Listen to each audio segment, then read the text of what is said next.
All right, we're back for episode 2 of DMI. You know, it's kind of like we're here every week. Come on. But that'd be crazy, though. No, that's insane.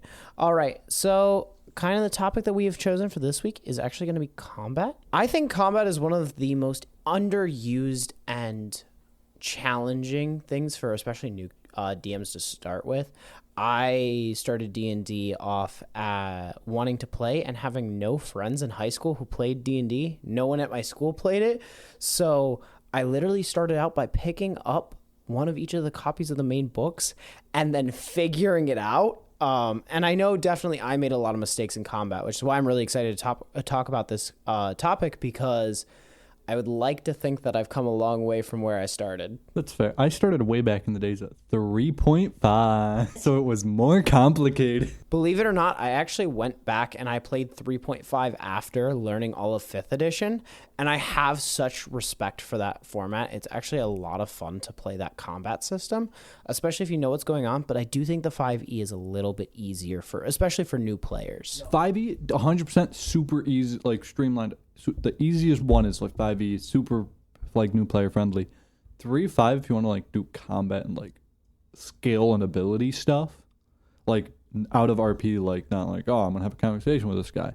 Like 3.5 was really meaty for skills and like combat, and you could like personalize stuff a lot better. I really do like how 5e does the combat though, because it does give a lot of room for players to be very specific with how they want to do combat, and it gives a lot of freedom, especially to dungeon masters and players.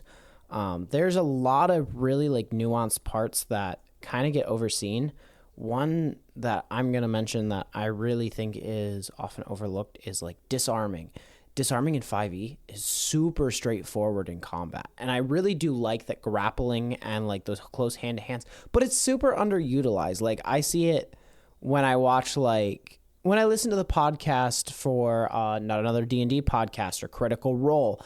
That's when I see that. But at my tables, I've almost never actually had players get into grappling. I like 5e, super nice with it because it's like straightforward. It's just an opposed skill check. It don't matter too much.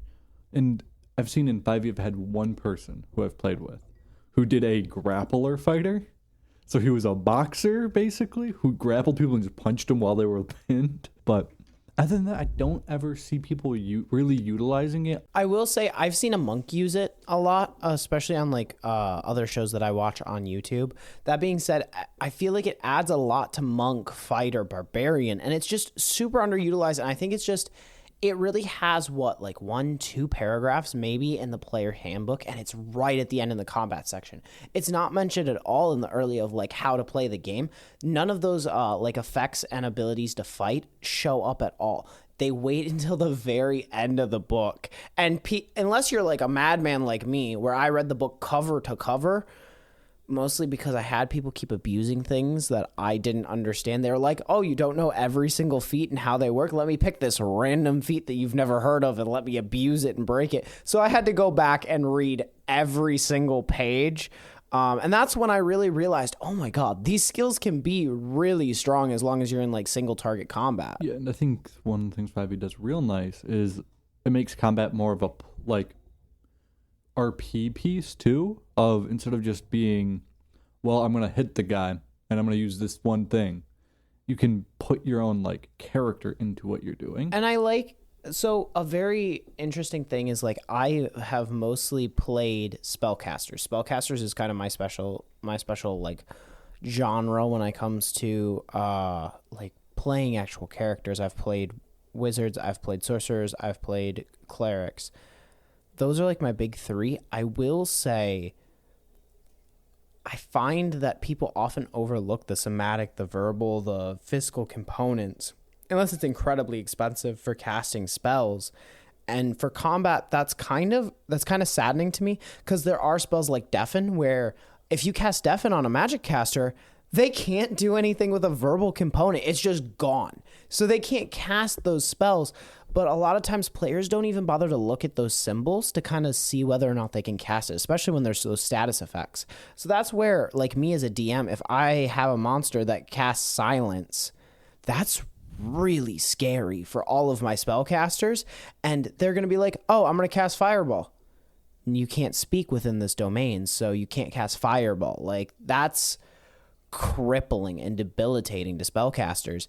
And it's something that people don't pay attention to. If you walk into a silent zone where you can't speak, if you lose your somatic component, you're done.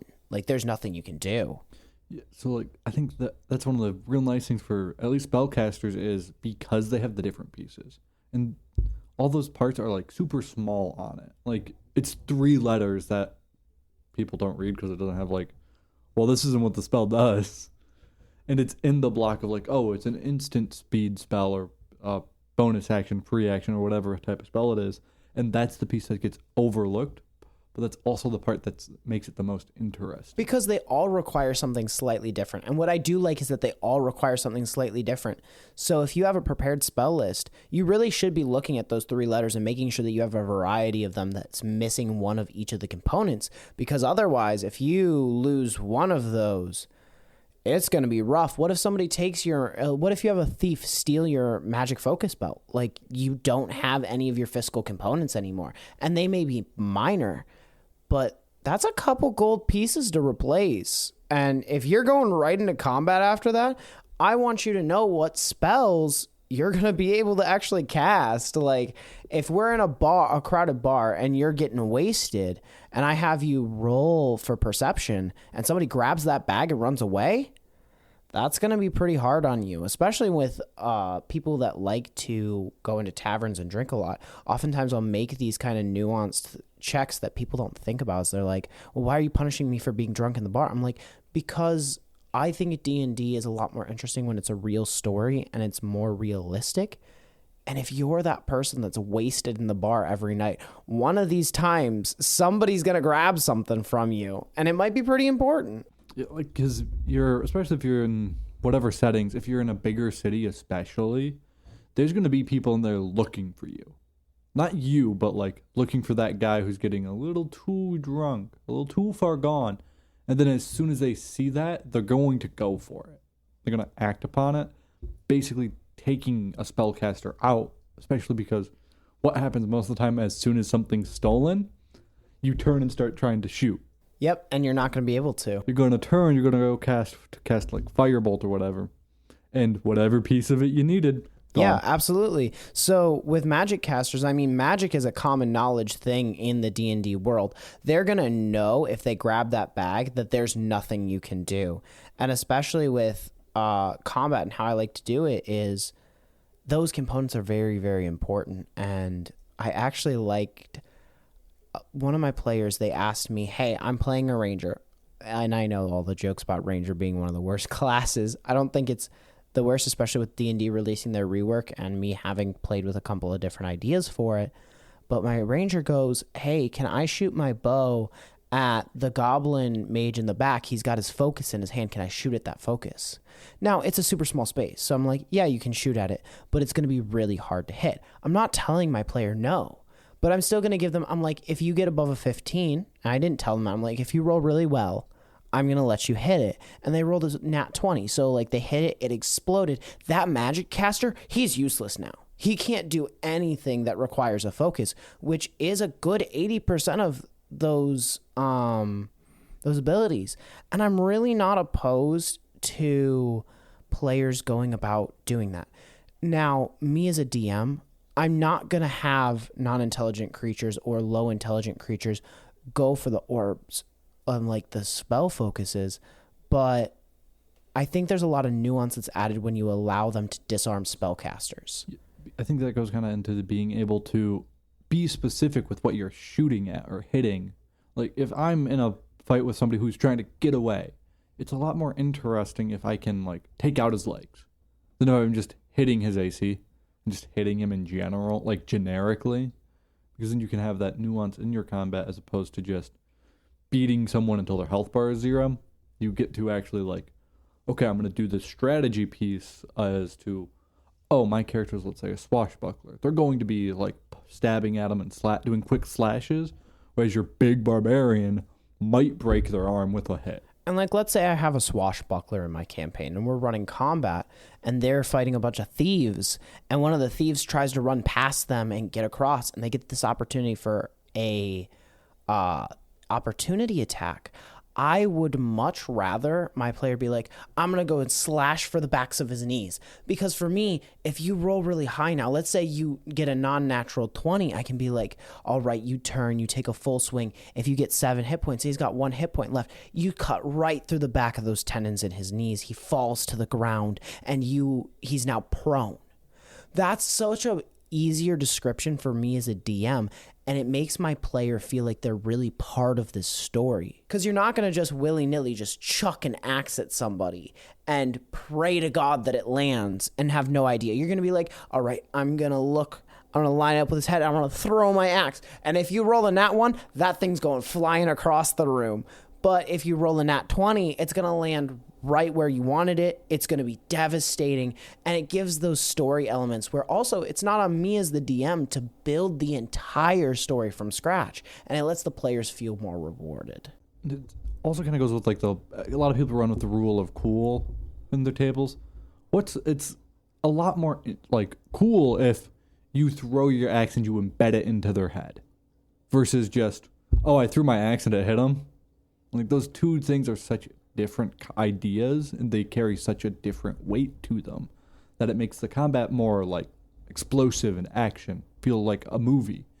Like you're not seeing a movie where a guy's just like punching him in the chest and like whatever. I mean, unless you're watching an old Bruce Lee film, but still. But then it's the art behind the martial, like the fighting. Yeah, and I definitely like the way that a lot of older DMs do it, where they really let their players be descriptive. And that's definitely something I did not do at first.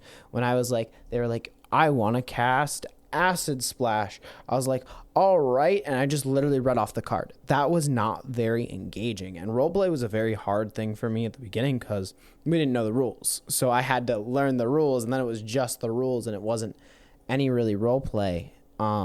Especially with spells, like there's so much you can put of your character into your spells. So like for a campaign, I'm going to be playing a fire druid with a like wildfire druid, right? My cure wounds isn't going to be I put my hand on him and gets 20 hit points, whatever. Like it's going to be I'm a fire druid. I put my hand on him, ignite my hand, and cauterize that wound. Yeah. And that becomes something where it's like, oh, your character's doing it in this method. Like I've seen artificers who will like pull out a syringe of something to do their heal, and it gives that character to your like spells as opposed to just using the generic, oh well, I cast cure wounds. And it's like there's a spell called inflict wounds in the cleric spell list, and that spell's insane. Like just straight up, that spell's insane. But I ran a necromancer cleric, and my channeled divinity for my death domain was to add damage to it. And so my DM, when I landed this critical hit on a wyvern, he's just started describing how my hand started glowing purple and bubbling. And as I touched the dragon, tripping into it, and I touched it, it began to dissolve half of the dragon. Because I nearly killed the thing in one shot. And like, I liked that he spent the time to actually go step by step and describe really what was happening to the creature in response to my spell. And it wasn't just, oh, a purple necrotic light shines and the creature falls dead. And that's where I think a lot of those challenges comes from the storytelling perspective, is it's our responsibility to kind of guide that story, both as a player and as the DM. And you're kind of just making it easier on each other. Because if your players are just saying, oh, I'm going to, like, one of the big things is, like, finishing. So, like, when you drop someone to 0, a lot of the teams will be like, how do you do it? It's a lot more interesting if the player's like, oh, well, I'm whatever class. I do this intricate thing that's fitting for my character to do, instead of just, well, I stab him, he dies. Yeah. I said it earlier, but, like, those are two extremely different vibes based on just how you just choose to talk about what's happening in the situation. And I totally agree with that. It's kind of like, eventually one of these days I'm going to sit down and I'm going to record a bunch of audios and build a soundboard out, and I'm going to have one that's just finish him. It's just like the old old like style game kind of aesthetic, because I think it adds some, it gives a moment for everybody to laugh, smile. Your player gets to do something really cool. You get to describe how it kind of comes out, and the ramifications that come from those actions.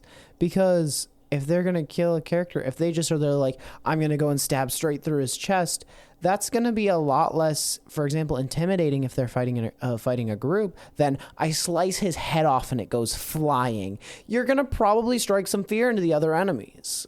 Like, there's a little bit of a difference between if it's like you're fighting a horde of just random goblins versus you're fighting the lieutenant of the bad guy. Like, if I'm fighting the lieutenant of the bad guy, I don't want him to just die. I want that death to be a narrative piece to it, and sometimes that includes how they die. Instead of just, oh, well, they're dead now, so now the story is different because the boss's second hand is gone. But by how you defeat them, making it be this impactful moment of this big explosion happens. Like if you cast Fireball, he catches fire and just explodes out in the middle of a battlefield. Yeah. And I think what's really cool about those kind of experiences is, like, let's say you are fighting a random horde of goblins. You're pinned against the wall. Your magic casters are out of spells. You're sitting there as the lone barbarian, finally enraged, and you just take a swing at one of the goblins and you lob his head clean off from full health. If you're going to describe that situation to me, and I'm going to let you do that, and you're like, I'm going to go and swing for his head. I roll a 20. I'm doing 25 damage, and his head is coming flying off. I'm going to be like, all right, you intimidate the rest of the goblins. They turn and they run, and that could save your party. And that also seems a lot more fulfilling than me as a DM having to try to make a reason why I don't accidentally TPK my whole party. Yeah, it does allow for that, what you're doing to actually have an effect on combat. Like, in the rule book, if you're just like, there's like some morale checks, but that's usually for like big army fighting, right? Because like, yo, you beat half the rank. The other half is going to what's going on and runs away and like disperses. But especially like when you're one-on-one type combats, it makes it a lot more, it gives the DM excuses to have things change in the fight.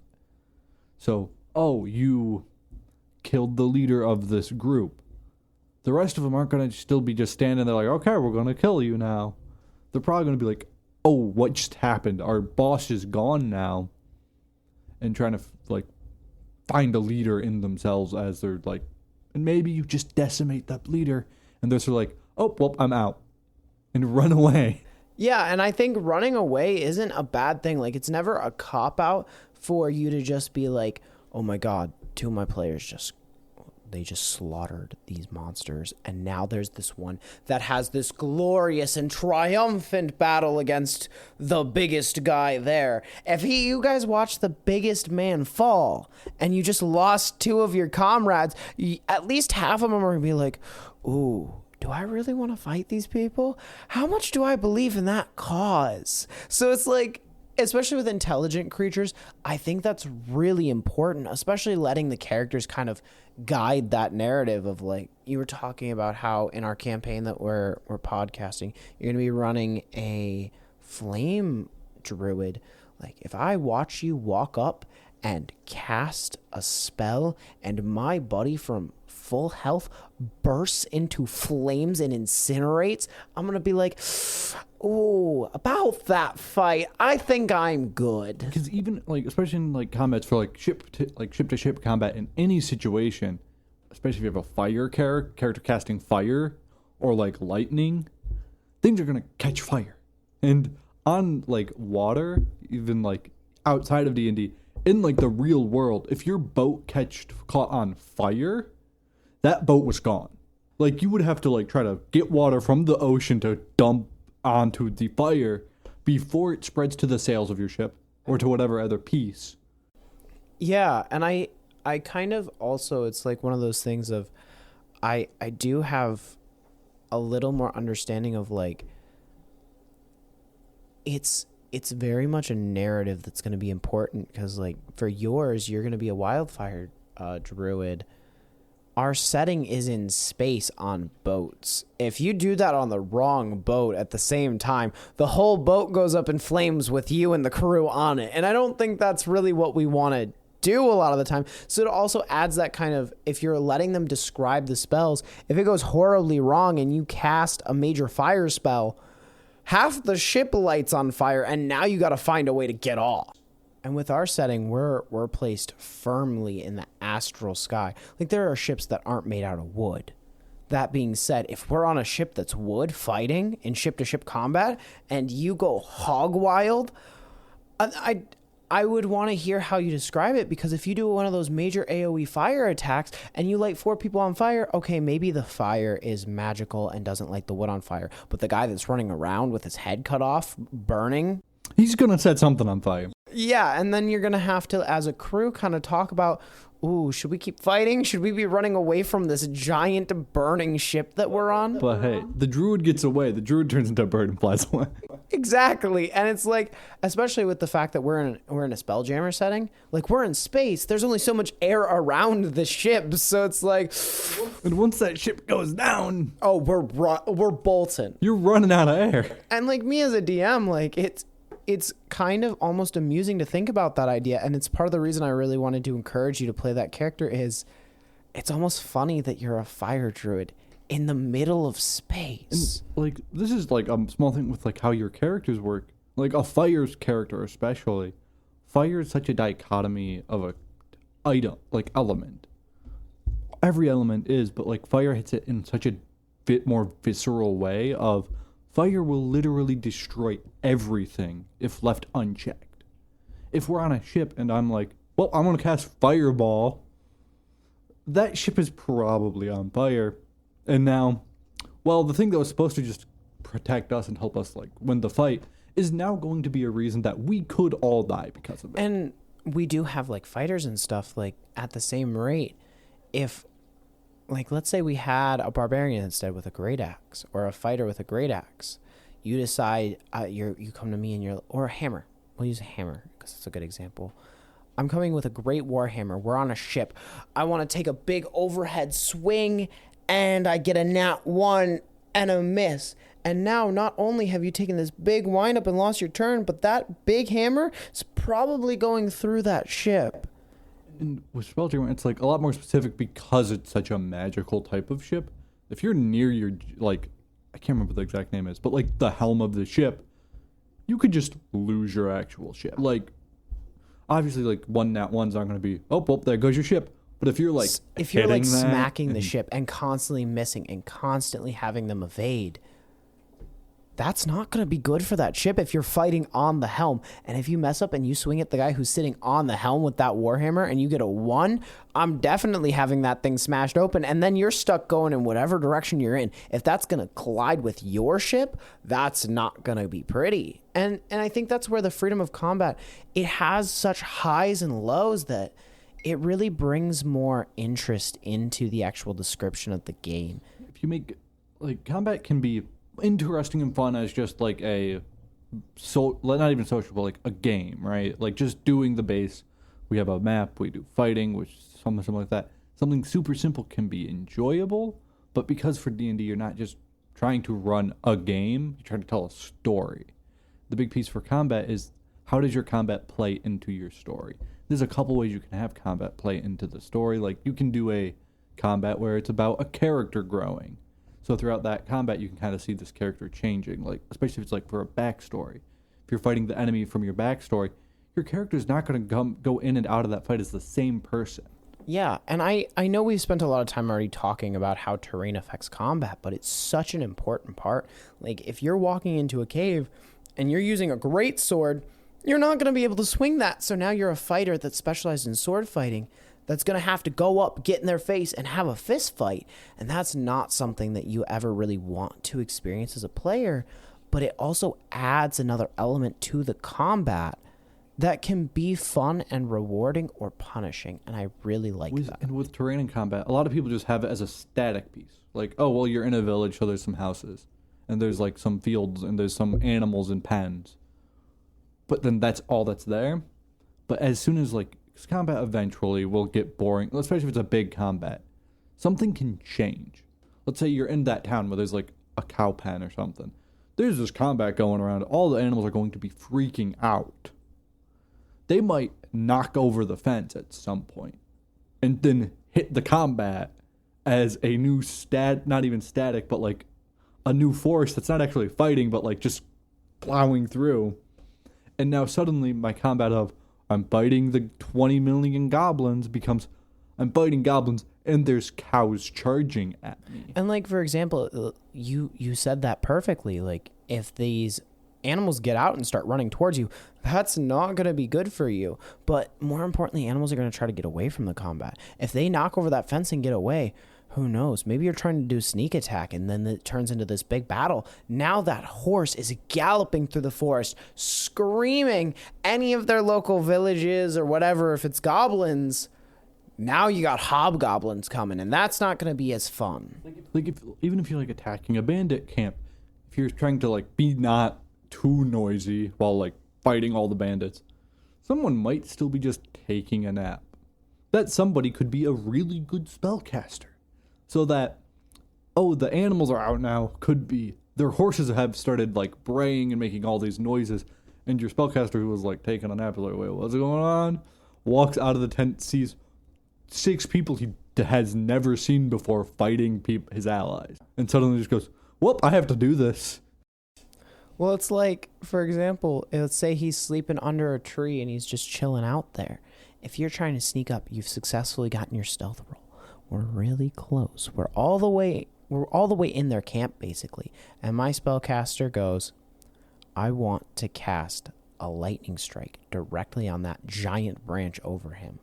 Okay, if it's like a medium-sized branch, okay, you got to get a 10. If it's a big branch, like, you get a 15, you cut straight through that branch, that drops on him. I mean, I'm willing to give you 3d12s for that, and that might just kill him, which would be massive for combat. Or he could be like, if you do it in a subtle way as a druid and just have it break, or have like a chilling touch hand like break it or something, or a mage hand, let mage hand do it. That kind of adds a different component where it's like, he's like, oh my god, that tree was really unstable if he does live, and he's already majorly hurt, so now you kind of have an easier fight.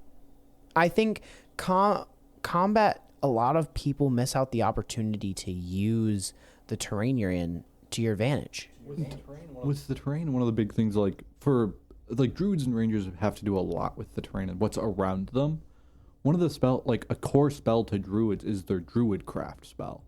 But that doesn't do anything. As it's written, it's just, you can make something grow, or a flower bloom, and these super small things. But as soon as you bring in that, like, in combat, you can RP it. I could make a tree's root move a little bit. Somebody might trip over it now.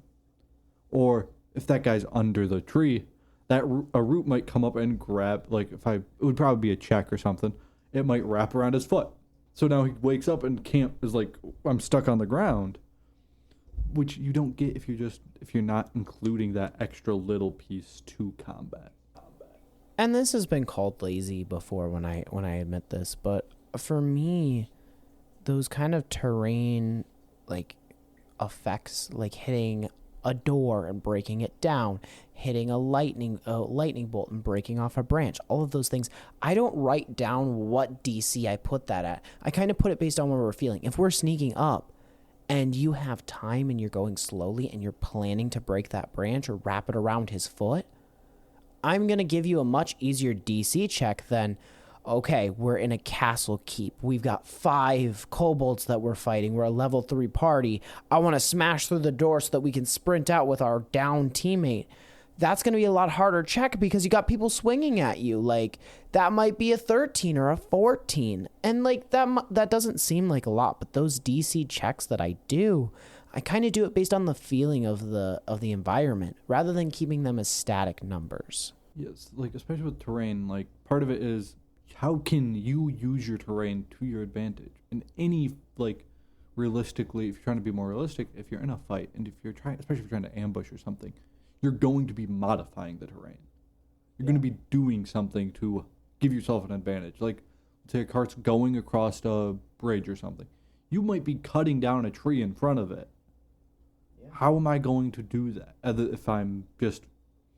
it's just, you cut down the tree, it's kind of like, that makes your mission easier, but there's like a check because the cart got here earlier, then now there's stakes to this modifying of the terrain.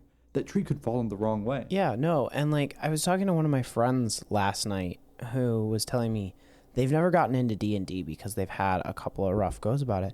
They're telling me about one campaign they were doing where they were playing a dwarf fighter, and they're in the middle of combat with a group of people, and they're like, I wanted to break down the door and go into the room. I'm playing a dwarf fighter. Dwarves are known for being really stocky, and the DM just told me I couldn't do it. I'm like, that just seems to me that doesn't seem how I would want to play my table. And I was talking to them and I'm like, no, I would still ask you to do a check. Granted, you're dwarf, you're pretty strong, you're probably going to go through the door. I'm not saying you're not going to go through the door, but if you roll a 5 and under, you probably trip smashing through the door, land on your face, and now you're prone. So it's like, I'm going to still ask you for checks, but I'm not going to just tell you no. Now, if my players are like, we're going to go and kill this whole city and we're going to go fight constantly, might you hear unsettling noises in the distance of a giant worm or something like that you're going to want to stay away from? The cries of a dragon, the screams of a people that are being scourged. Yeah, but I'm going to use that descriptive storytelling to kind of guide you away. I'm not going to tell you can't do it, but there might be something there that you don't want to fight. And anytime there's like anything where it's like a piece of a player trying to do something, it's almost, there's two options. It should never be a hard no, but it could. So it's kind of like an acting rule where you never say no, and for improv, right? You don't say no, you can't do that. If you say no, it's always a no, but. So if I'm trying to break down a door, it might be no, that door is made of iron, but you see a little ways away, there's something else you can do. And I mean, obviously, I grew up as an actor. I've been formally trained in Hollywood.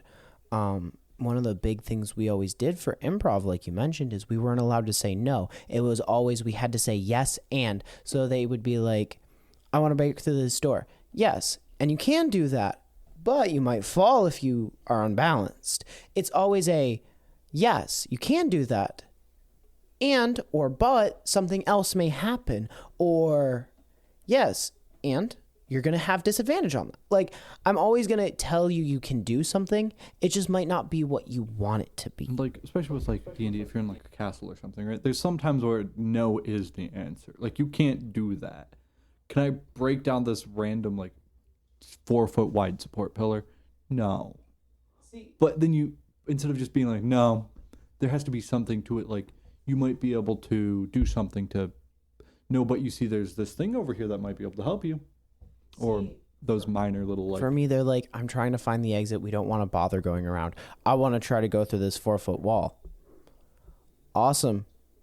Feel free. The dwarf can just go, I want to go through this 4-foot thick wall. Okay, roll me. If they're not getting a 20, they're hitting that as hard as they can, and they're going to be unconscious. Yeah. Like, I'm going to let you do it, but I'm going to also let everybody else laugh at you if you don't succeed tremendously. And not even in a mean way. It creates a funny encounter even for that player of like, oh my God, that's so stupid. I just tried to run through a 4-foot wall. And that's way more fun than just being like, no, I'm not going to let you walk through, at least in my opinion. So this is one I never thought it was going to happen. I was doing a campaign with like this ice tower, and it starts like collapsing back into the sea. So the players are at the very top of it. And the point of it was like, oh, then you have to run back down and get down there in time. They ended up like, the whole bit was like, you're going to basically make it down no matter what. Because your ship's at the bottom, you need to get back to your ship. And it was a excuse to give them a new ship. The goal was to like get rid of their old one and give them a new, nicer ship. And one of them decided, I'm going to shoot, they had some fire spell, like burning hands or something, out the back of our sled. Down reasonably, is that going to really do anything? No. But it's a lot more fun if it's like, yeah, that makes sense. Yeah. And then it's like, I gave them a little bit like, oh, you go faster because you're a rocket-propelled sled down this tower. I made them make a check because it was like a circular tower. I love that. That's so much more fun. And like, for me, a big thing for like moments like that, and all of my moments is, I don't tell my players the DC often. And the reason I don't tell the DC often is I feel like I can't. If my player's like, okay, what would the DC be to break through that 4-foot wall? I'm not going to say, oh, well, you're going to have to do a DC of 19 or above. I'm going to be like, the wall looks like it's pretty well intact, very sturdy, had lots of deep and meaningful masonry work into it. You can tell that it's well crafted, especially if they're a dwarf. I'm going to be like, you can see that it was made by your brethren or someone as skilled as them. Like, then that dwarf is going to be like, ooh, maybe I don't want to ram into that wall. I think should players know where the DC is, it kind of goes to the level of what are they trying to do? If it's like, this is something you would never have even thought of before. No, you have no idea how hard it's really going to be. You can kind of be like, well, that's a wall. It's going to be difficult. But that's like all you're going to know versus like if you're a fighter who is, part of the local militia and there's a door and you're like, I want to kick down the door. You probably know. Like, that's probably about like a 14. So for me, the reason I don't explain those numbers is like, let's say that you are a militia character who has kicked down plenty of walls. You're probably a character that's focused on strength, so you're already going to have an advantage towards it. And if I describe the wall of, well, it's a rickety old board, like what you would imagine a normal fantasy setting on like a pretty poor house. It's kind of shabbily built together with some rough like nails in it. You're going to know as a fighter who's part of the militia with a high strength, all right, I'm going to be able to kick this down, no problem, unless I horribly fail, versus if I say it's a strong, thick mahogany door with gorgeous inlays on it and steel bracket. You're going to be like, oh, yeah, I don't think I can break that down. And granted, what I do takes a little more time, but personally, especially when we're having like long sessions, I think it's a lot more rewarding to the players to hear those descriptions and be like, look at that solid oak door that I just snapped in half. Yeah, there's a little bit of both. Like, I'm not saying like, oh, if it's a big thick door, give them it's a 17.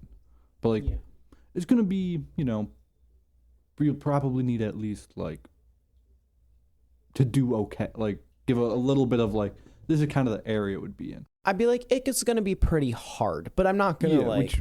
It's also like how well you know your DM of like, some DMs, it's going to be difficult. It's going to be like 15 to 20.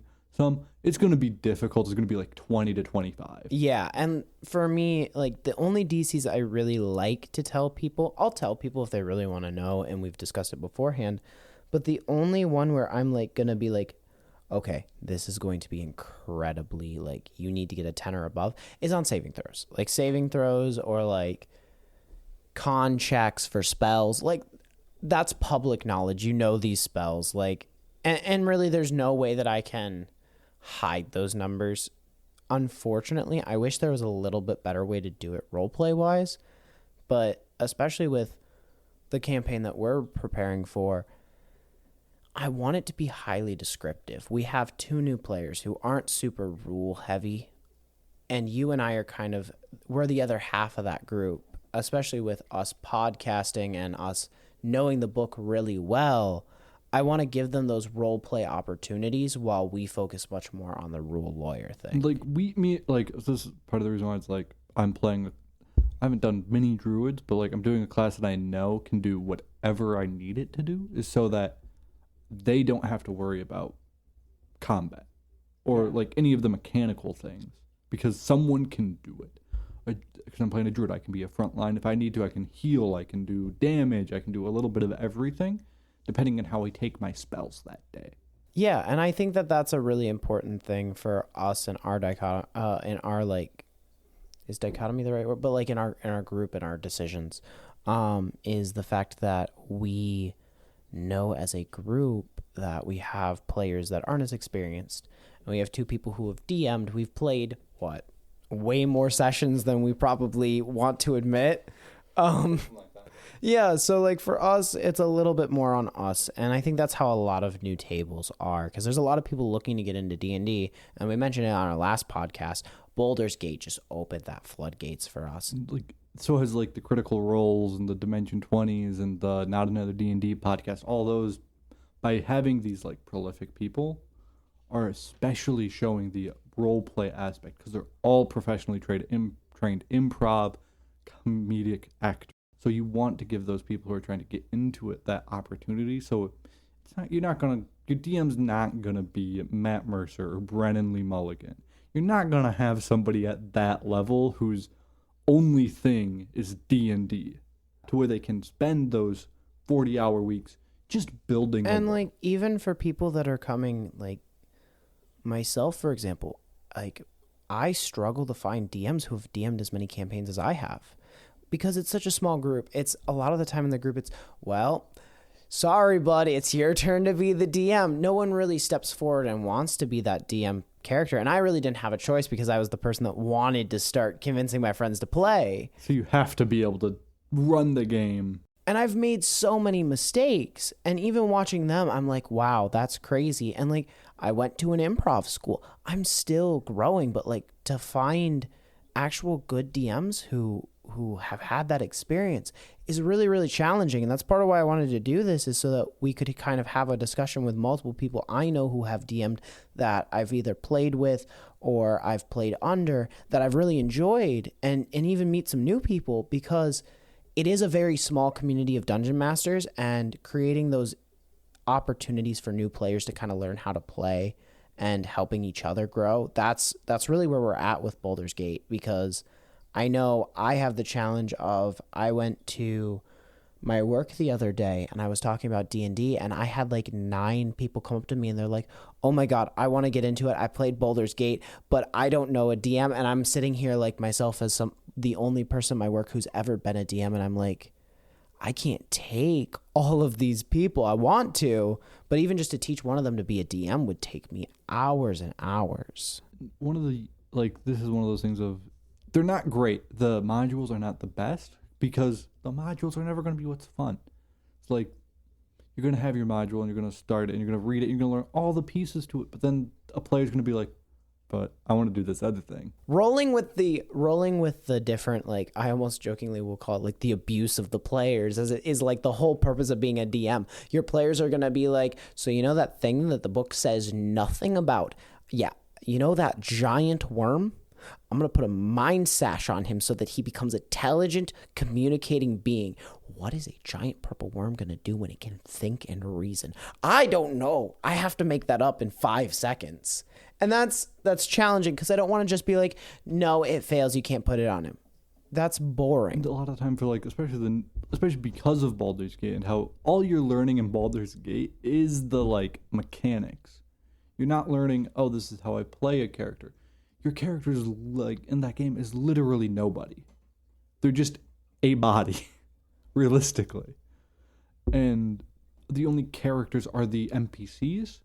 And those NPCs have like scripted responses, which is because it's a game, they can't have them being AI dynamic. But so for any new player, they're not going to have that right now, especially the DM side of figuring this stuff out. Yeah. Yeah. And it's going to be challenging because Wizards helped make Baldur. It's a phenomenal game from what I've heard. I haven't got the opportunity to play it yet because I've been preparing for our campaign, but it is a very, very challenging rule of, like, I was explaining to someone how tabletop works and how being a DM works who played Boulders, and they're like, well, I want to lead a campaign for my friends. It's going to be a lot of work to kind of take that stepping stone into being a DM. And for me, like, description is key. Like, armor classes being static, I don't personally like. Walls having static checks, I don't like that either. I want it to be like, you're looking at this guy. If his leather armor is tattered and beaten from years of being worn, that's going to give him maybe an AC boost of like 7, not 10. Like, it's not going to be completely useless, but it's also not going to be perfect. And for ACs, one of the things, this is a monster type I want to include. I'm planning to include it on a campaign I'm working on, but it's an enemy whose armor actively breaks throughout the combat because it's an ancient like golem with this old armor that's really thick armor, but it's been sitting there for 200 years.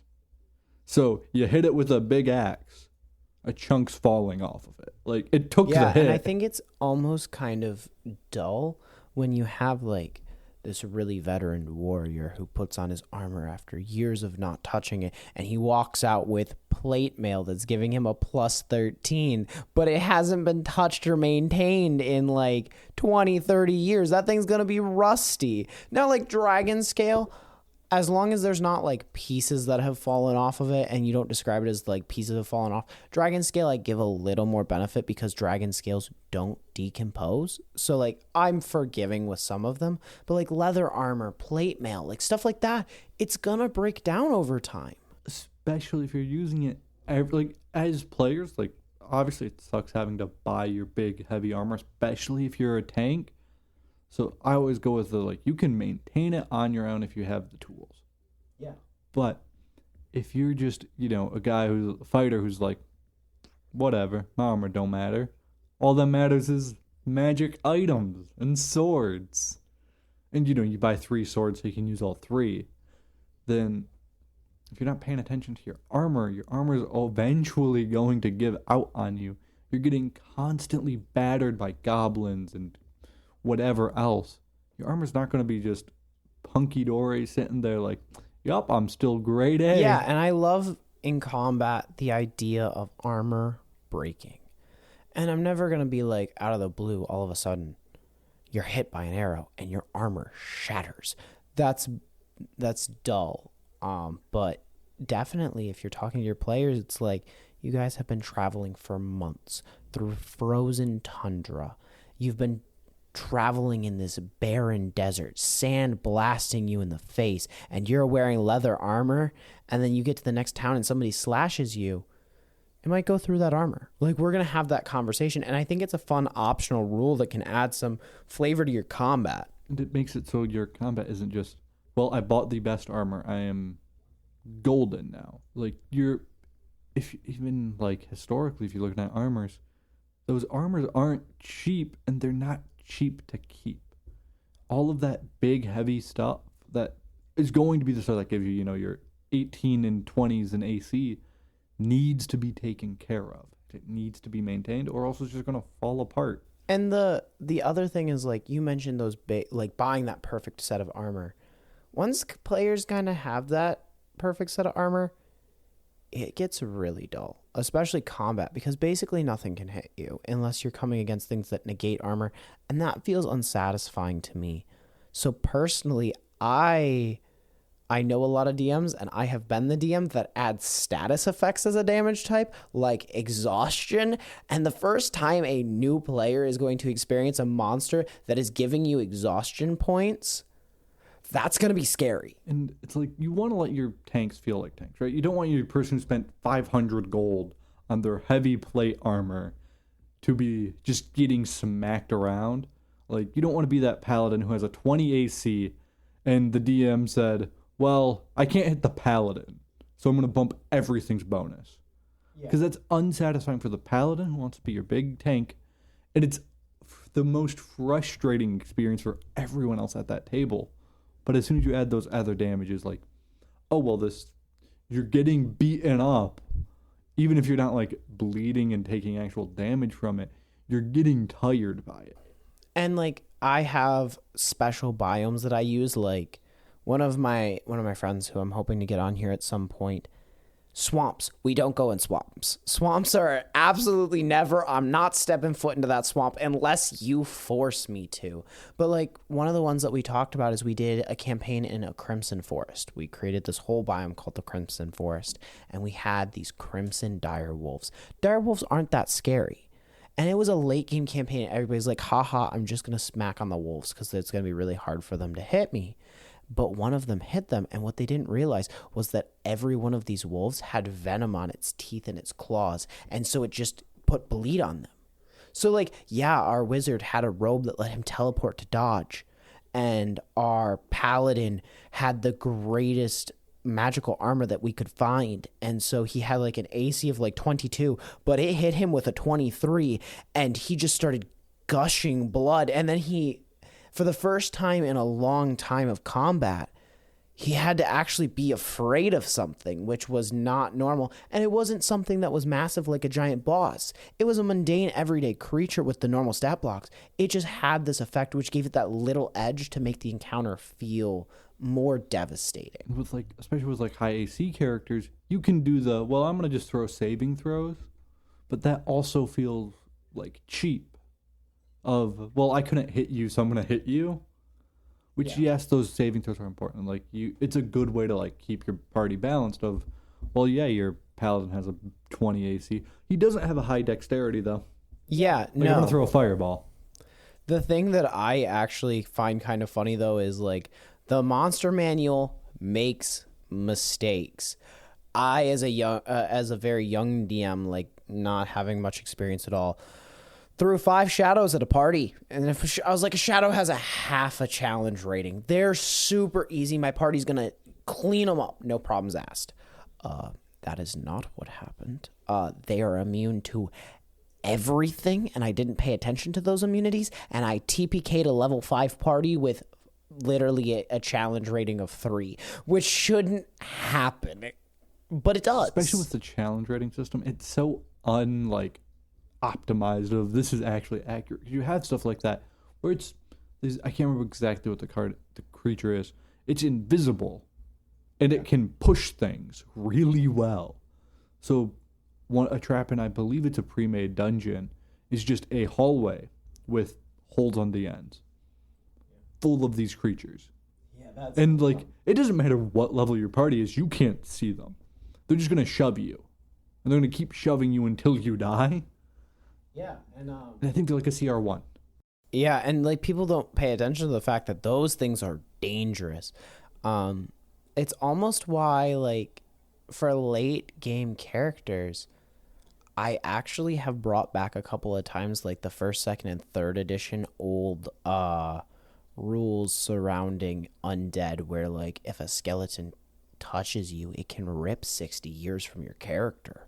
Like, that doesn't matter to elves, but if you have a human in your campaign, oh my god, I just got touched and lost most of my lifespan. And this is a piece that was in older editions that they've cut because it was kind of dumb and no one was a big fan, which I kind of thought was really interesting because Intellect Devourers still do it.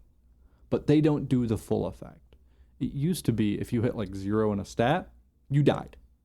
Okay. You have no intelligence. You literally have no mind. You can't live. You have 0 strength. You aren't able to hold your body up.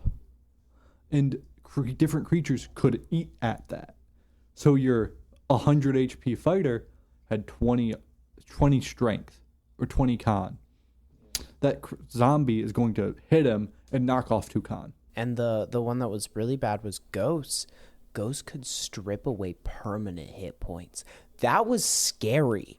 Like, I walked out of a session in 3.5 that I played, and mind you, I went back to 3.5, and I got hit by this ghost, and I went, what the heck? And I had to play the rest of the campaign out with 5 hit points because he ripped 30 away from me, and that was terrifying.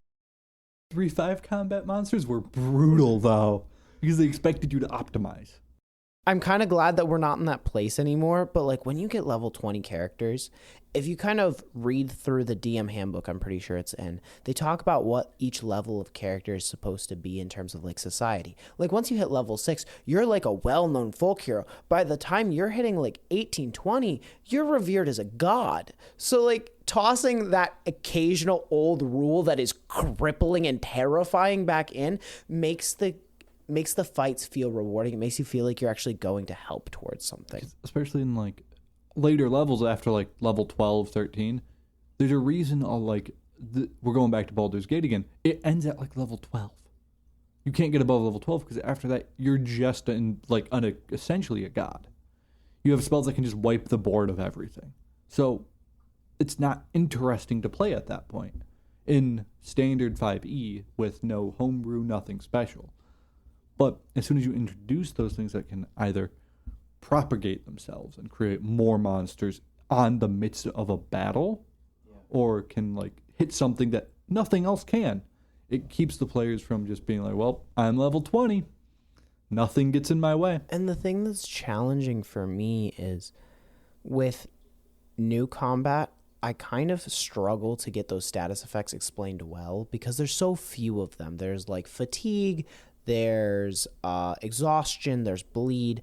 But like describing bleed is just like the creature bites you, the wound doesn't close, it continues to drip down your face, and it starts to rush faster and faster. Like I can describe that. Exhaustion, you all of a sudden, after having the creature grab you and envelop you into them, you slowly feel the energy leaving your body as you crumble towards the ground, barely able to move under your own weight. I can do those descriptions because I have experience having to do them and having like improv practice. But I kind of miss the old brutal monsters because like if a spirit touched you, all of a sudden you saw your hands shrivel. You felt the life being pulled from you as the cold depths come towards you. And you're losing years off your life, but they gave us descriptions, which I really kind of miss. And like the undead were scary, which is why having a cleric was a great thing because just being able to evaporate undead was so important in later levels, and that's where those abilities come from, but they're not important these days. Yeah, unless you like, especially for like clerics and stuff who have these abilities to counteract it. Right now in like 5e especially, turn undead is just a very specific ability. It's not a devastating ability. It's just a very specific Turn one. undead used to be like how you got out of those bad situations. And you used to need it to survive, but now it's like, well, all clerics have it, but no one really uses that ability too often because the undead aren't scary. When seeing a literal corpse walking at you, intent on murdering you, that should not be a whatever. It's just another wolf. And I think honestly part of that is also pop culture. We see zombies and stuff like that and all of these horror movies. So we're kind of desensitized to it versus when D&D was originally coming out.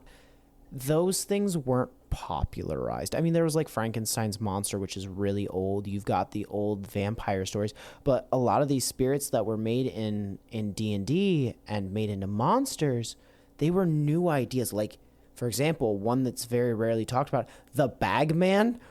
Where did that thing come from? I think the Bagman's more recent though. He is more recent. But like D&D lost that sense of like these creatures who are just intimidating. No matter where you are, like a creature that no one ever sees that I would love to do a campaign with. It's hard to do once you know about it though, is the false Hydra. Yeah. Where it sings a song and everything just forgets about whatever it consumed. So you walk into a tavern, there's a picture of the barkeeper and his wife. And if you ask the barkeeper about his wife, he's like, I don't have a wife. Who are you talking about? Yeah. And you, because you're not under the full effects of it, because you never were there, are just left like, what's going on in this town? And the false Hydra is one of my favorite monsters. It's a very unique idea because it's not a Hydra either. And the Hydra's, the amount of times I see the actual like intriguing Hydras from 3.5 and before mentioned versus just a normal Hydra as stated in the base monster manual, not even the expanded monster manuals. I don't even see the base Hydra anymore. Like false Hydras, fire Hydras, like there were so many Hydras, and those things were scary, and I never see them anymore. It makes combat a little more boring when you're always fighting goblins. And I feel like that's part of not necessarily pop culture, but like Lord of the Rings and these like big names. What do you see people fighting? Orcs, goblins, maybe zombies sometimes, but zombies always end up going into that horror genre. With your players, like there's only so many times that you can kill a kobold and it be inspiring and creative, and that's why I wanted to lump this little talk. I mean, we'll talk more on monsters later, but specifically talking about it in combat, like there's only so much room for creativity if we're consistently using the same monsters. And that's something that we'll touch on another time. And even just mechanically, if you're looking at it, if you're just fighting the one or two types of monsters, you're going to have such a boring combat experience. As opposed to having something like, a demi-lich, I think, where it's just a floating skull that can cast spells. Or like a beholder. Yeah, like you don't see beholders, even though they're like this poster child of D&D. And beholders are such a devastating enemy on the battlefield. Honestly, I want a campaign where Xanathar goes after somebody. Like, that would be so much fun. Like, a beholder is always going to be a 1v party. But that's because of how devastating one beholder can be. Your wizards don't matter. They can't cast spells anymore. It's looking at you. Like, these... Granted, I can only look at one of them with that eye at a time. So, like, if you have multiple magic casters, spread out so you can't be seen by it. But, like, there's so much more thought into these more explicit monsters. And probably one of the best ways to do it is, I know they sell the D&D books on a subscription on D&D Beyond. I know there's a lot of controversy behind it. So if you don't want to go that way, the books are now sold in bundles. So like you can get a bunch of the monster books and read through all the different monsters. Even if you're just skimming, you're going to find something new and interesting. It's always more interesting if you look at something, you see something that looks cool for a fight. Throw it in there somewhere. Find a way to loop it in. Like the false Hydra. Find a way to put it in somewhere. Figure out where they live too. Like don't just like toss, like for example, don't toss like a red dragon into an ocean. That makes no sense. That being said, in the 80s, I think it was, there was this thing called Dragon Magazine that was made by Wizards of the Coast, and it describes the color wheel for dragons. And so there are purple dragons, there are orange dragons, there are yellow dragons, and they're explained in this really old text. And there's actually YouTubers out there who now have gone through and updated those to 5th edition. Like they're out there, the material's out there, and they're interesting and they're unique. Like dragons, yes, all dragons are going to be dragons. Yeah. But some of those water dragons, especially the ones that can shoot water breath and stuff. Yeah. You can make one of those combats so interesting. I've seen it was one of my brother's campaign, but they were fighting a water dragon in a combat where they were retrieving something from the bottom of the ocean. Yeah. So that dragon wasn't just like flying at them, it was swimming towards them. Just like dragon turtles. Dragon turtles do the same thing. And it's such a different experience with a classic monster of a dragon. But now you're underwater against this dragon who's chasing you. And because you're underwater, all of your stuff works different. And like, I can't remember if it's the orange or the yellow dragon. When's the last time you fought an orange or a yellow dragon? They're a typical sea dragon. Not often. They breathe salt. Like, that is so cool of the idea of just this creature flying overhead and just spitting salt on you and crystallizing everything. That's insane. Non-fire dragons are such a cool, like, image. In the D&D movie that came out last year, there's an earth dragon. It's like a black dragon. It's not a black dragon, but it's like a brown or something dragon. I thought black was acid. No, it's a black. Black was shown in total there were 3. There was a red dragon, a black dragon, and then there was the stone dragon avatar, which came from, I want to say, Rise of Tiamat's book. It's like a flashback scene into a big battle. You see this dragon flying over, shooting earth. That was actually an acid. That was a black dragon. Was it acid? That was I thought that was the earth one. Yeah, no, that was the black dragon. That imagery of like something shooting earth out of its mouth into a battlefield fully changes the terrain, because it's not like fire where it's just going to hit and like disperse. It's going to build a wall. Now there's this new obstacle that both teams have to face. Yeah, and the only reason I remember that was a black dragon specifically is both the dragons that they showed and they talked about in the D&D movie were named dragons from 1st edition. Nobody knows they exist. I'm a major dragon nerd. I've been working on a campaign that is focused around dragons, so I've done research on the named dragons, and nobody talks about them. They're in, like, one of them, the white dragon in Rise of Tiamat, is a well-known dragon, but who's a more than ancient dragon, and in the campaign when you fight him, he doesn't even have spells. In 1st edition, he had a spell list of 20. Like, that's so boring to just toss him against a normal white dragon and then use his name. It's almost disrespectful to the character in my mind. Any ancient dragon, give it spells. Yeah. Give it something to be more than just a bigger dragon. Because what was cool about that dragon is he hangs in the snow and waits, and he uses tunnel abilities. Yeah, when you have a dragon, especially even if it's like a fully homebrewed dragon, like there's a campaign that I've been paying attention to, where the bad guy has a dragon as a pet, but this dragon is actually the like child of the real villain, who's another bigger dragon. But these dragons aren't just like attacking with fire or like even basic elements. They're doing these weird, like, when they hit something, it ages. So like they attack a town and you watch a wall crumble to dust because this dragon breathed its time breath on it. That's terrifying. It's just like the Time Wizard. I really like the idea that like HP and like age and these things can be affected by combat, and that they're not these static effects, and you can lose hit points permanently. Because I'm sorry, if you're stabbed clean through the chest, unless you have actual, like, if you just go what is it, spare the dying, stabilize them, and then take them back to a hospital, that's not going to be the same as a full restoration from a cleric. So, like, you're going to lose 5 hit points permanently. I'm sorry. Now, if you drink a health potion and it forces it to heal, that's fine. But if we're just stabilizing you and having you heal normally, I don't think that your hit points would come back permanently. It's nothing I've tried implementing yet, but I like the idea. I like the idea, but I think overall it just makes it so... This is a piece I always have thought for combat, is combat feels too separate. Like, you go into combat and then you go out of combat. And they're two different like worlds of the game.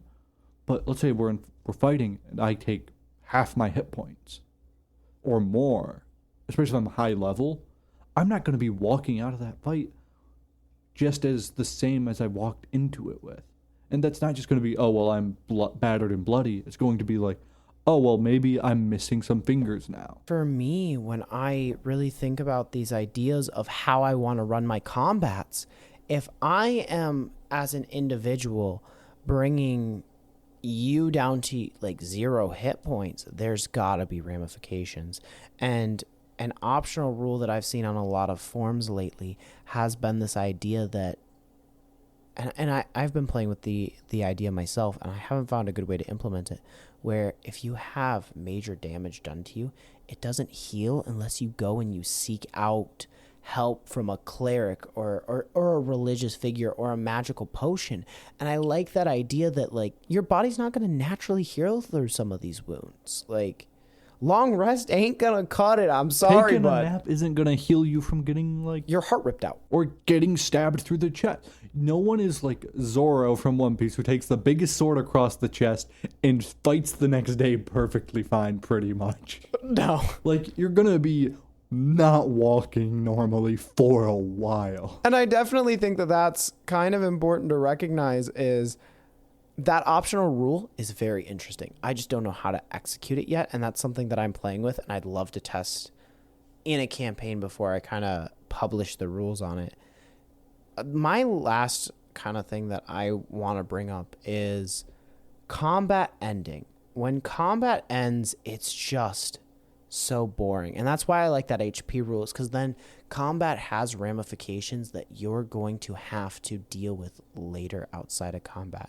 One of the reasons I like those static effects is, let's say that you have exhaustion. Exhaustion only takes away like a point per long rest or 2 points per long rest. It doesn't fully reset. So now you're going to have to carry and lug your stuff going that slow, like, or you're going to sit down and you're going to collapse in your chair at the bar. Like, then it has impact on the rest of the game. Combat almost needs to end, not necessarily when the hit points say it ends, but when the story says it ends. So if you're in combat for 50 turns with, you know, whatever horde of enemies, that's going to get, like, eventually they're going to get, like, bored or, like, decide, this isn't worth it. So at some point it has to end without necessarily the fight being over. And it's kind of a hard line to find, because that's up to the players and the DM as to when they feel combat is right to end. And it feels satisfying. Because if you're fighting, you know, a horde of goblins or something, and they just go, screw it, and walk away. That's really dissatisfying. But if you're, you know, in a big fight and they're getting battered down and you both group, and they end up being like, this isn't worth our fight, which is a normal thing, like, with, like, animals in the wild, they'll be fighting for a while. The prey usually is just jumping out of the way. And eventually the predator's like, yeah, I'm not worth it. Yep. And just is like, screw this, I'm going home. Yeah, and I'd love to see a little bit more of that. And I think that comes back to the descriptive combat storytelling that we were talking about before. So I think we covered a lot. We're definitely going to do one on kind of monsters and like good ways to use them, because I feel like there's a lot left to talk about with that. If people are interested in continuing the discussion, check out our website, check out our Discord. There will be groups in there for you to connect with.